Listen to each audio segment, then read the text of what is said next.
La gente que Dios usa. Por favor, abra su Biblia en el libro de Hebreos, en el Nuevo Testamento, Hebreos 11:32. Este capítulo es una impresionante lista de campeones de la fe. Y en el verso 32 leemos: ¿Y qué más digo?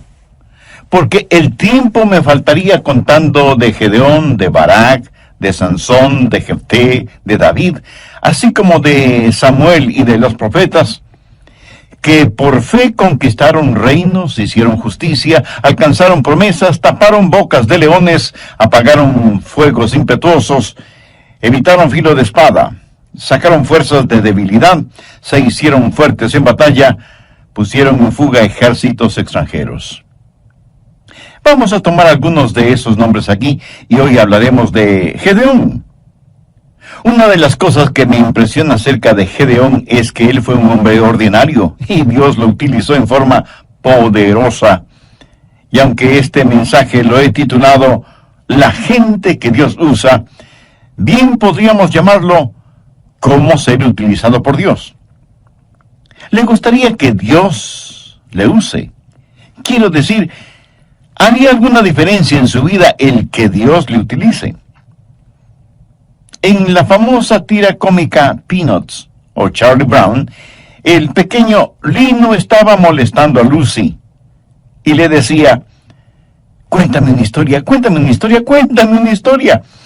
Finalmente Lucy, desesperada, le dice: está bien, está bien. Había una vez un hombre que nació, vivió y murió. Y luego se cayó y siguió su camino. Y Lino comenta, como para ponerse a pensar, ¿verdad? Amigo, ¿va a ser eso verdad acerca de usted? Nacer, vivir y morir. Existir para vivir y vivir para existir. ¿Es eso todo en su vida? Escuché de un hombre llamado Willy que trabajaba para una organización. Un día Willy murió. Y alguien fue a la oficina donde Willy trabajaba y dijo: me gustaría aplicar para ocupar el puesto de Willy, que él dejó vacante. Y le contestaron: Willy no dejó ningún puesto vacante. Qué triste, ¿no le parece? Y me pregunto, ¿cuántos de nosotros no dejaremos ningún puesto vacante cuando vayamos hacia la eternidad? ¿Hace alguna diferencia el que usted viva? ¿De qué sirve su vida frente a los demás? ¿Cuál es la clase de personas que Dios usa? Bien, vamos al capítulo 6 de Jueces para encontrarnos con Gedeón. Permítame darle el trasfondo de esta historia. Eran días difíciles en Israel. El diablo estaba como león rugiente y los enemigos de Dios estaban ganando victoria tras victoria. Parecía que el pueblo de Dios aparentemente había tirado la toalla. Ya no cantaban firmes y adelante. Y todo lo que trataban de hacer era permanecer con vida. Y creo que así está nuestra presente generación. Y estamos esperando milagros. Eso es lo que dijo Gedeón. ¿Dónde están los milagros de los cuales hemos oído? La presente es una generación que en verdad no espera que Dios haga milagros. Es una generación que dice: pobre Dios, ya no es lo que solía ser, ya no tiene el poder que antes tenía, ya no salva multitudes, ya no destruye ciudades, ya no pone al mundo de cabeza. Parece que Dios está viejo y enfermo, su mano se ha debilitado, su oído ya no escucha, sus ojos ya no ven. Pobre Dios. No, mi amigo, no. Dios sigue siendo Dios. Y necesitamos entender que no hay ningún indicio en las Escrituras que diga que no podemos tener un poderoso avivamiento en esta época en que vivimos. Es cierto que la mayoría de personas no creen eso. Cuando se habla de avivamiento, la gente sencillamente sonríe y dice que más bien está esperando el retorno de Jesús. Yo, como predicador de la palabra de Dios, quiero decirle que nunca ha habido una mejor época que esta para la predicación del glorioso Evangelio de Jesucristo. Y quiero decirle algo más. Dios le quiere a usted, señor. A usted, señora. A ustedes, jovencitos y niños. Dios los quiere en medio de todo esto porque Dios tiene un plan para su vida.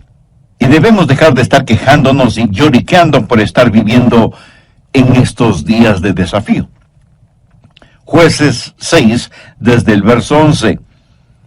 Y vino el ángel de Jehová y se sentó debajo de la encina que está en Ofra, la cual era de Joás Abieserita. Y su hijo Gedeón estaba sacudiendo el trigo en el lagar para esconderlo de los madianitas. Y el ángel de Jehová se le apareció y le dijo: Jehová está contigo, varón esforzado y valiente.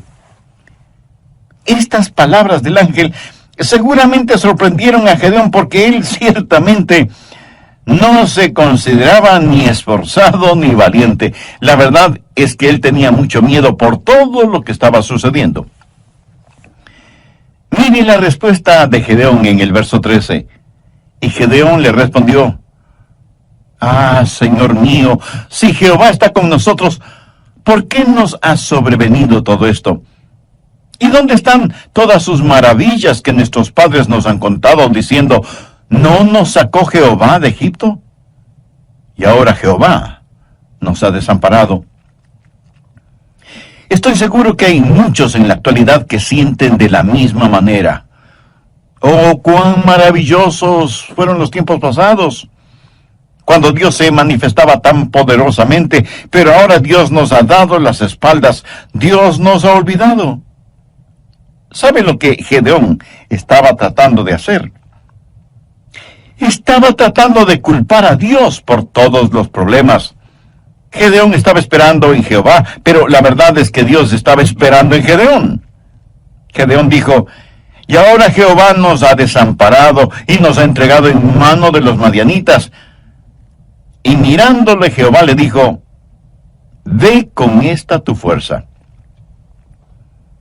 Aquí tenemos a un hombre muerto de miedo, a quien Dios le llama hombre de valor, y le dice: ve con esta tu fuerza y salvarás a Israel de la mano de los madianitas. ¿No te envío yo? Entonces le respondió: ah, Señor mío, ¿con qué salvaré yo a Israel? He aquí que mi familia es pobre en Manasés, y yo el menor de la casa de mi padre. Jehová le dijo: ciertamente yo estaré contigo, y derrotarás a los madianitas como a un solo hombre. En otras palabras, Dios le dijo a Gedeón: Gedeón, tengo un trabajo para ti, porque eres un hombre de valor. Pienso que Gedeón habrá respondido: Señor, ¿estás seguro que te refieres a mí? De todas las familias y tribus de Israel, mi tribu es la última, y mi familia la más pobre, y yo soy el menor de mi familia, y dices que quieres usarme. Sí, Gedeón, voy a usarte. Ahora présteme atención. No se atreva nunca a decir que Dios no puede usarle. Eso es como insultar a Dios. Si usted es un hijo o hija de Dios, nunca se considere una persona ordinaria. Y quiero compartir con usted 5 características de la gente que Dios usa. Primero, Dios usa gente común. Jueces 6, los versos del 14 al 16. Y mirándole Jehová le dijo: ve con esta tu fuerza y salvarás a Israel de la mano de los madianitas. ¿No te envío yo? Entonces le respondió: ah, Señor mío, ¿con qué salvaré yo a Israel? He aquí que mi familia es pobre en Manasés, y yo el menor de la casa de mi padre. Jehová le dijo: ciertamente yo estaré contigo, y derrotarás a los madianitas como a un solo hombre. Aquí está este temeroso agricultor, pero Dios le dice que es hombre de valor. ¿Por qué? Porque Dios no veía a Gedeón como él se veía. Dios veía lo que podía hacer Gedeón con el poder de Dios. Verá, no es lo que usted es por usted mismo. Mire lo que dice Jueces 6:34. Entonces el Espíritu de Jehová vino sobre Gedeón. ¿Lo ve? En el idioma hebreo, este verso dice literalmente, el Espíritu del Señor se vistió a sí mismo con Gedeón. ¿Cómo le gustaría a usted que Dios se vistiera de usted como si fuera ropa? Por lo tanto, no es necesariamente el hombre, es Dios en el hombre. Y Dios se vestirá de usted como si fuera su propia ropa. Dios usa gente común. Anota el margen 1 Corintios 1:26. Pablo está hablando a ese grupo de creyentes que iban a poner al mundo de cabeza y dice, pues mirad, hermanos, vuestra vocación, que no sois muchos sabios según la carne, ni muchos poderosos, ni muchos nobles, sino que lo necio del mundo escogió Dios para avergonzar a los sabios, y lo débil del mundo escogió Dios para avergonzar a los fuertes. Dios usa esa clase de personas como nosotros. ¿Qué es lo que Dios está diciendo? No es cuestión de títulos, sino de relación. No es cuestión de habilidad, sino de disponibilidad. No es cuestión de fama, sino de fe. Dios quiere gente ordinaria para realizar cosas extraordinarias a fin de que la honra y la gloria sean para Él. Hace años, en una gran ciudad metropolitana, se anunció la presentación de un renombrado violinista que daría un concierto tocando un muy valioso violín.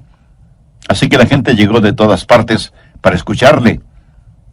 Y cuando él empezó a tocar el violín, uno como que oía risas de niños, trinar de pájaros, rumor de hojas, sonidos de riachuelos. La gente estaba asombrada de la música y sonidos que salían de ese violín.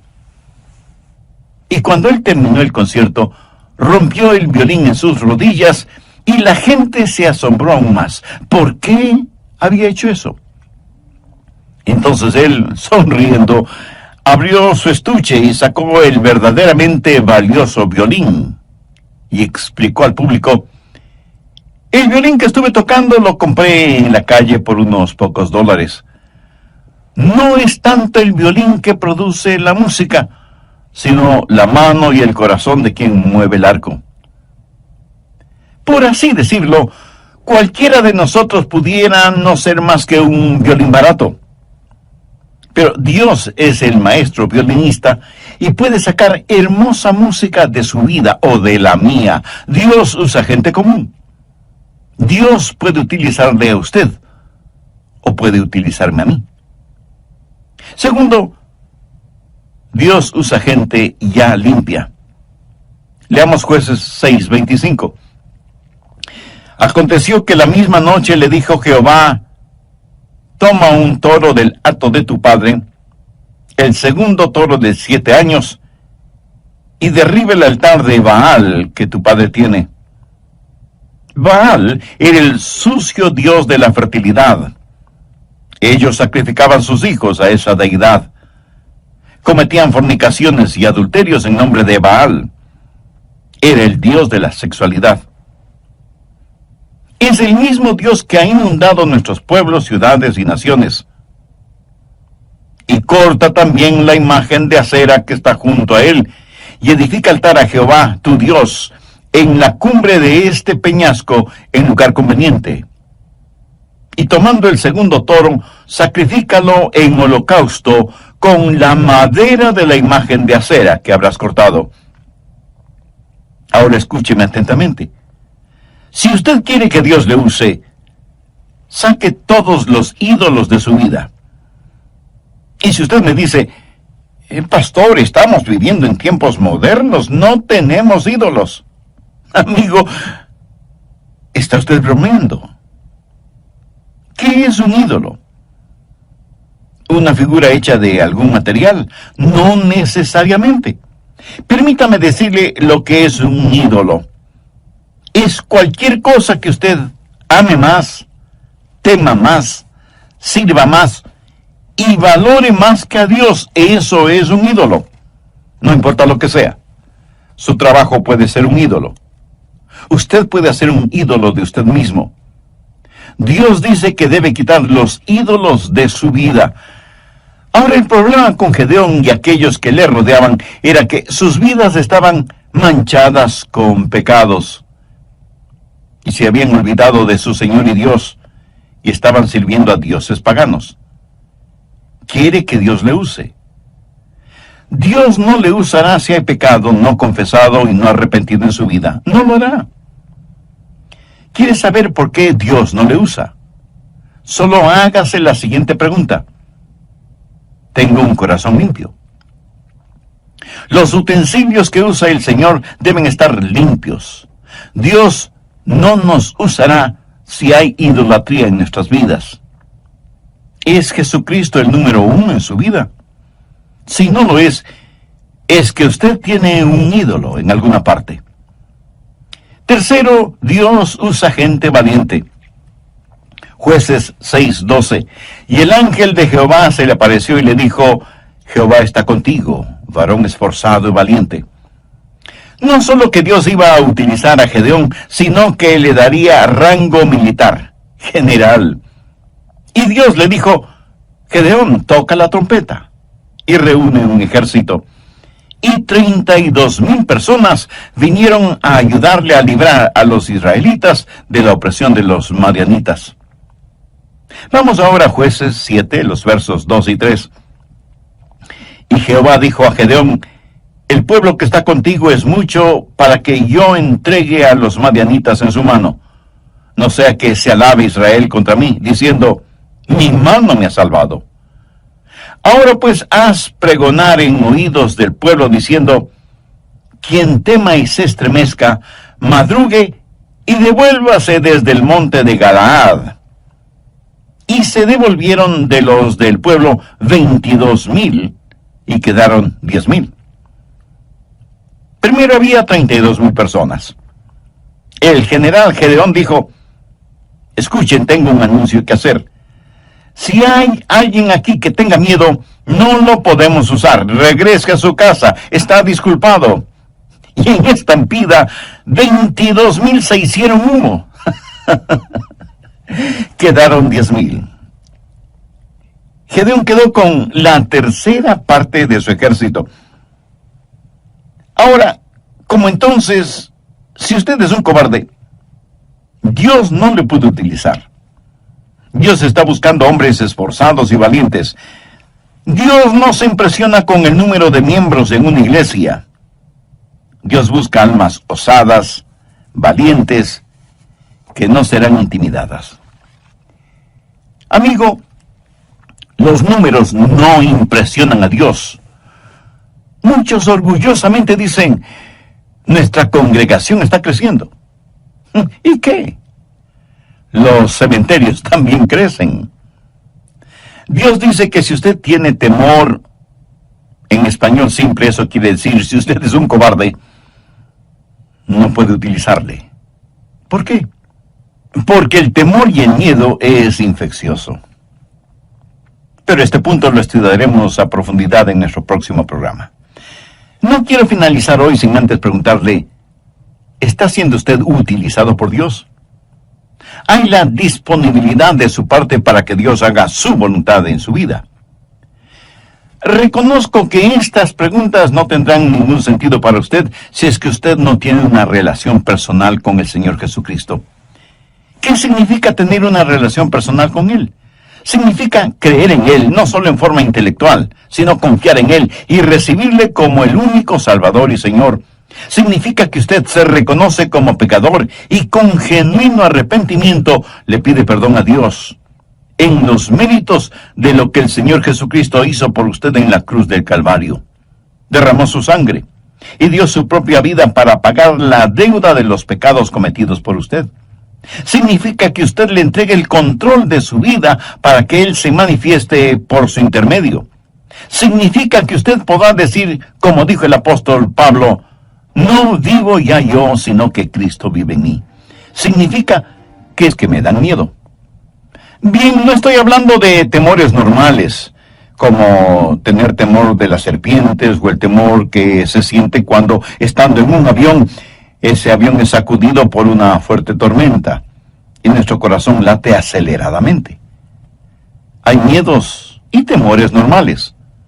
Son como autoprotectores, un instinto que Dios ha puesto en nosotros. Ahora, lo que sí es diferente es tener un espíritu de temor.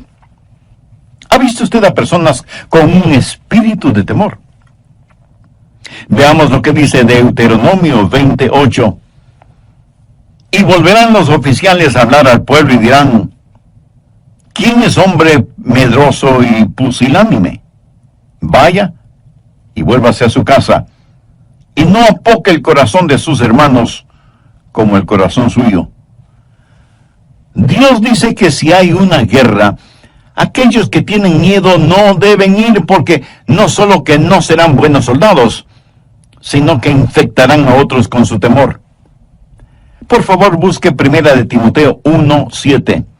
Porque no nos ha dado Dios espíritu de cobardía, sino de poder, de amor y de dominio propio. ¿Qué es un espíritu? El espíritu de poder y de amor y de dominio propio. Y esa expresión dominio propio literalmente significa una mente que no puede ser avasallada. Una mente que ve las cosas como son, que no tiene miedo de fantasmas, ni del siniestro ministro del miedo que es el diablo mismo. Sea lleno del Espíritu Santo y usted tendrá no solo la seguridad de que Dios podrá usarle, sino que también descubrirá que tiene una valentía fuera de lo común. Cuarto, Dios usa personas cautas. Estoy seguro que de inmediato usted me dirá que eso es contradictorio. Pues no lo es. Veamos Jueces 7, los versos del 4 al 8. Y Jehová dijo a Gedeón: aún es mucho el pueblo, llévalos a las aguas, y allí te los probaré. Y del que yo te diga, vaya este contigo, irá contigo. Mas de cualquiera que yo te diga, este no vaya contigo, el tal no irá.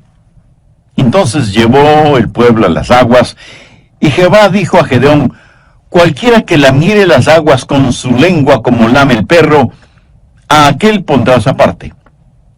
Asimismo, a cualquiera que se doblare sobre sus rodillas para beber. Y fue el número de los que lamieron llevando el agua con la mano a su boca 300 hombres.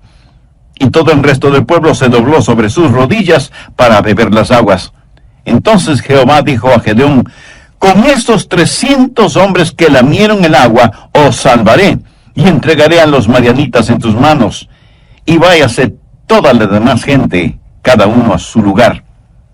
Y habiendo tomado provisiones para el pueblo y sus trompetas, envió a todos los israelitas cada uno a su tienda, y retuvo a aquellos 300 hombres, y tenía el campamento de Madián abajo en el valle.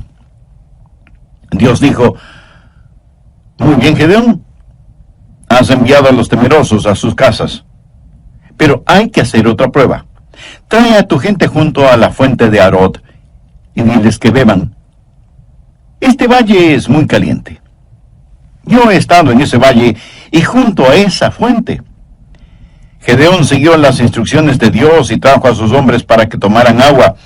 Algunos de ellos se agacharon y pusieron sus bocas en el agua de la fuente, empezando a succionar el agua. ¿Puede usted imaginarse lo vulnerable que se vuelve un hombre frente a su enemigo cuando está en esa posición? Y la Biblia dice que el enemigo estaba muy cerca. Sin embargo, hubo un grupo de 300 hombres que cogieron el agua entre sus manos y se las acercaban a la boca, siempre cautos, mirando hacia todo lado. Estos eran hombres cautelosos. Y usted dirá: pensé que hablábamos de hombres valientes. Sí, valientes y cautelosos. Me fascina el balance que encontramos en la Biblia. Mientras en una parte nos dice que no debemos ser amedrentados por nuestros adversarios, en otra nos aconseja estar sobrios y vigilantes, porque vuestro adversario, el diablo, como león rugiente, busca a quien devorar. ¿Está usted en guardia? ¿Sabe lo que el pecado es muy frecuentemente? El pecado es una oportunidad inesperada, una vida desprotegida y una debilidad no detectada. Cuando usted junta estas tres cosas, su caída es segura. Pablo dijo, así que el que piense estar firme, mire que no caiga. Quinto, Dios usa gente confiable. Vamos a Jueces 7, versos del 12 al 15. Y los madianitas, los amalecitas y los hijos del oriente estaban tendidos en el valle como langostas en multitud. Y sus camellos eran innumerables como la arena que está en la ribera del mar en multitud.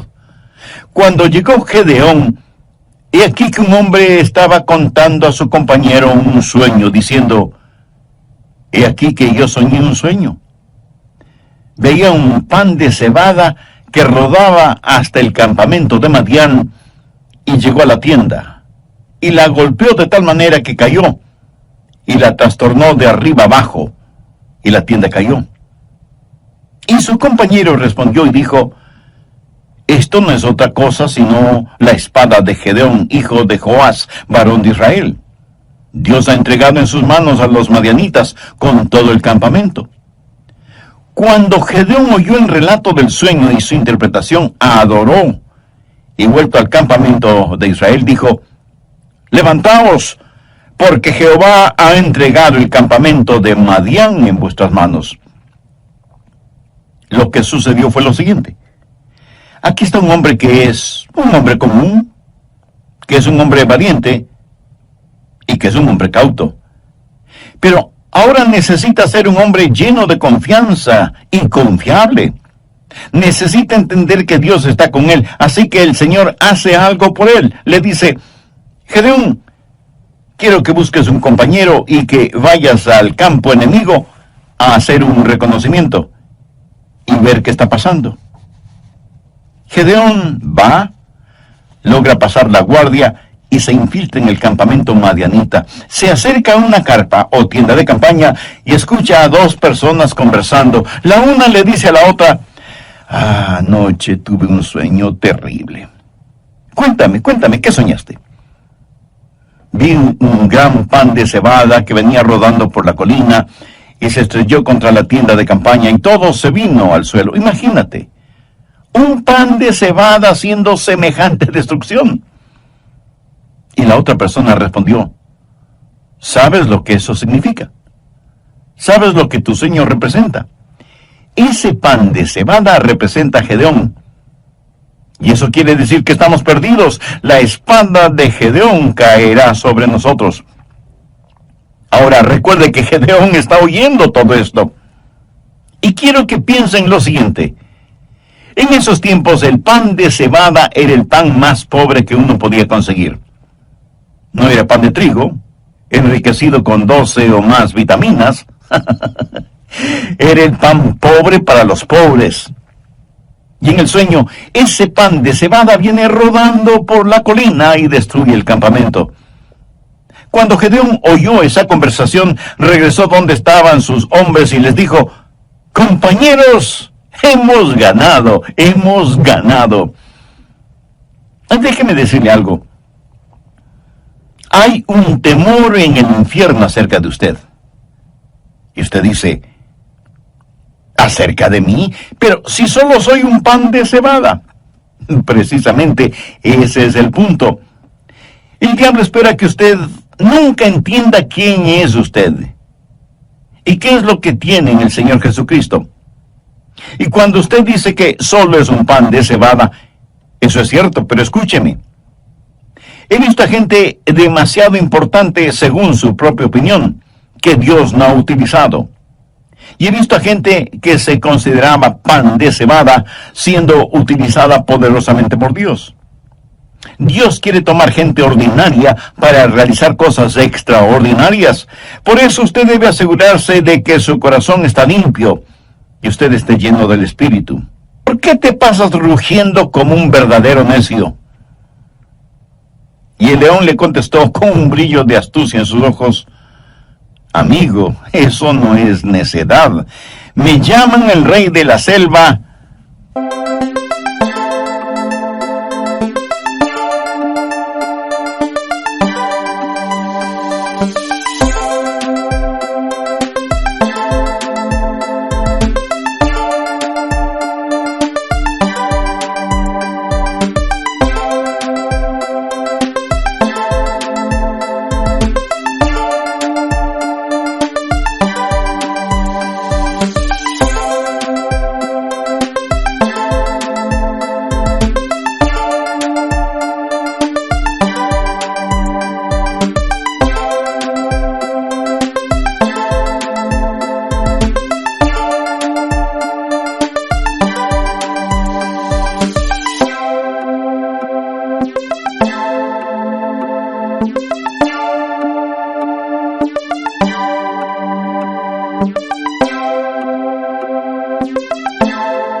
Porque me hago buena propaganda.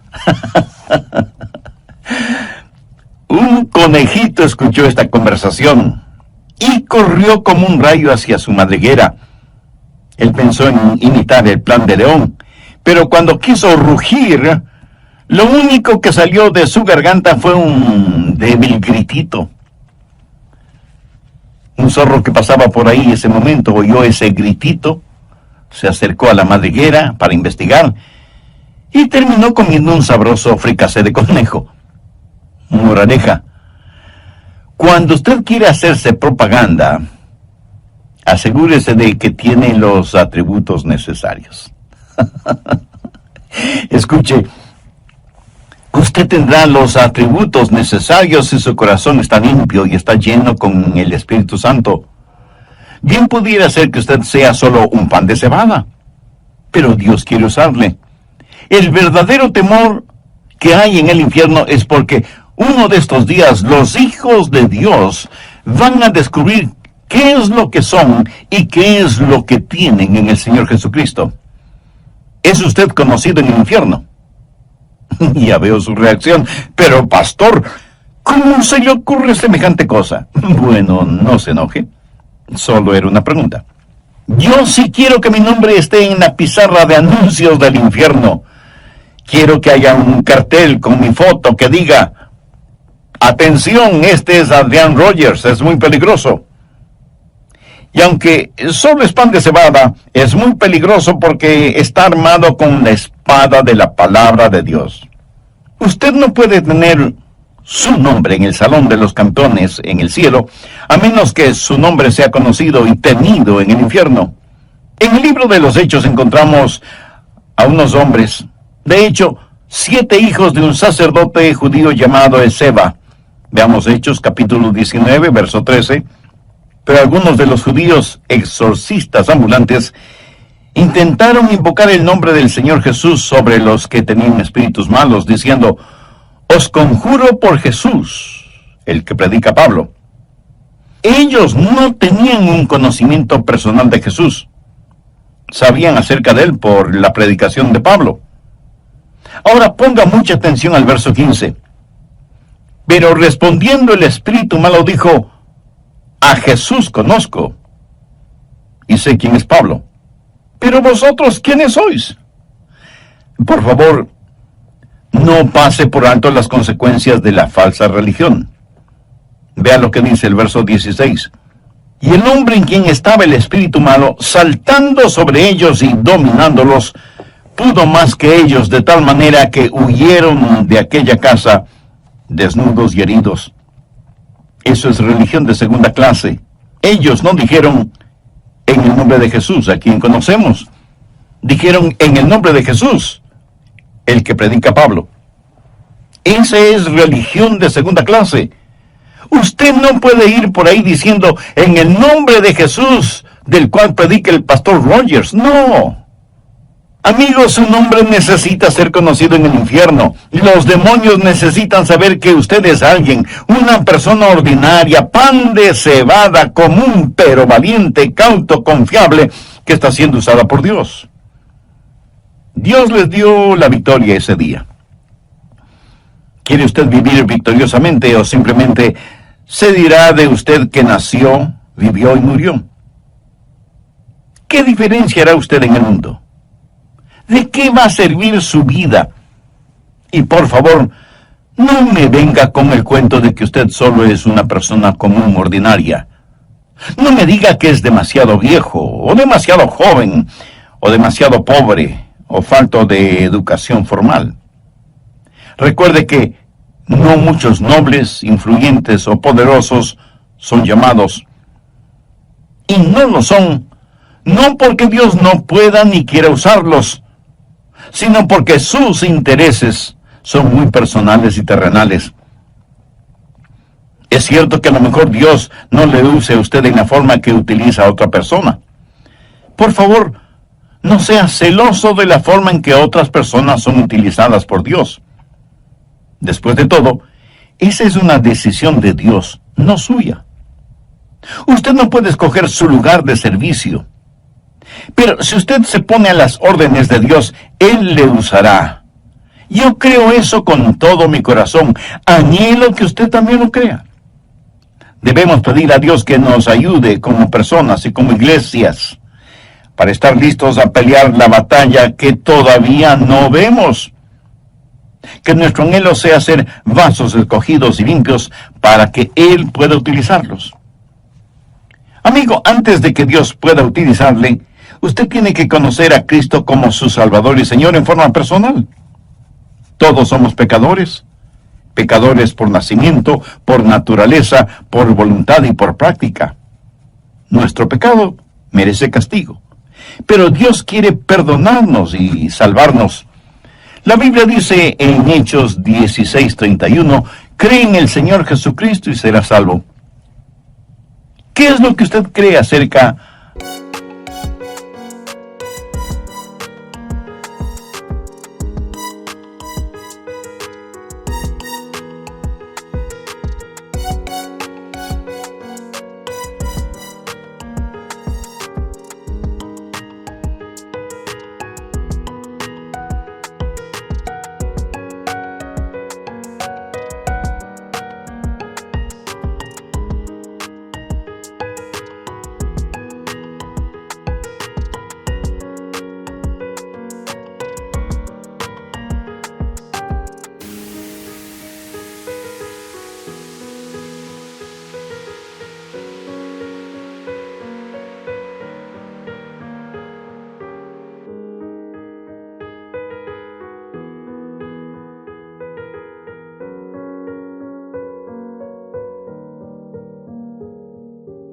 del Señor Jesucristo?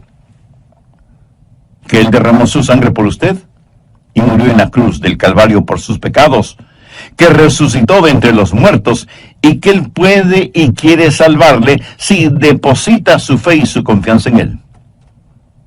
Si usted quiere recibir a Cristo en su vida, le invito a que ore conmigo la siguiente sencilla oración. Dígala con sus propias palabras, en voz alta o baja, o en la intimidad de su corazón, pero dígalas honestamente, con convicción. Querido Dios, soy un pecador y estoy perdido espiritualmente. Gracias por hacerme entender que por mí mismo yo no me puedo salvar. Por eso, este mismo momento, con todo mi corazón y con fe como la de un niño, te pido que me perdones y me salves. Señor Jesús, ven a morar en mi vida. Sé mi Salvador y mi Señor. Perdóname, límpiame, sálvame, sáname. Y ayúdame a vivir dignamente delante de ti y de los hombres. Ayúdame a nunca avergonzarme de ti y úsame conforme a los designios de tu preciosa voluntad.